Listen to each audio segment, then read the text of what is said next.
ఇటీవల అరెస్ట్ అయిన బాల్క సుమన్తో ములాఖాత్ అయ్యేందుకు చెంచల్గూడ జైలుకు వెళ్లారు మాజీ మంత్రి కేటీఆర్ తో పాటు మాజీ మంత్రి MLA Talasani Srinivas, LB Nagar MLA Sudheer Reddy కూడా ఉన్నారు.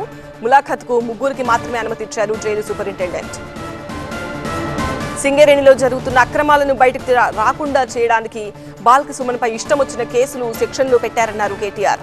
ప్రగతి భవన్ ను బాంబులతో పేల్చినా తప్పులేదని గతంలో పీసీసీ అధ్యక్షుడి హోదాలో రేవంత్ మాట్లాడారన్నారు. పాత బస్తీపై సర్జికల్ స్ట్రైక్స్ చేస్తామని బండి సంజయ్ అన్నారని, వీరిపై చర్యలు తీసుకోవాలని డిమాండ్ చేశారు. ఇవాళ ముఖ్యమంత్రిగా ఉన్న రేవంత్ రెడ్డి ఆ రోజు మల్కాజ్గిరి పార్లమెంట్ సభ్యుడిగా, పీసీసీ అధ్యక్షుడిగా ప్రగతి భవన్ అంటే ముఖ్యమంత్రి గారి అధికారిక నివాసం ప్రగతి భవన్ ని బాంబులతో పెట్టి పేల్చినా తప్పులేదు అన్నాడు. మరి ముఖ్యమంత్రి గారు మీ చర్యలు తీసుకోకూడదా?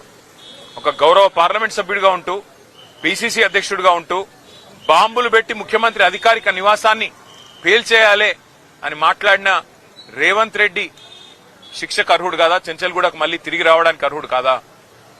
అట్లాగే బండి సంజయ్ కేంద్ర మంత్రిగా ఈరోజు ఉన్నారు. ఆయన కూడా పార్లమెంట్ సభ్యుడిగా హైదరాబాద్ పాత నగరం మీద సర్జికల్ స్ట్రైక్ చేస్తాం అని మాట్లాడిన మాట మరి అది శిక్షార్హం కాదా? ఆయన మీద ఇవాళ బాల్కా సుమన్ మీద పెట్టిన సెక్షన్లు ఆయనకు వర్తించవా?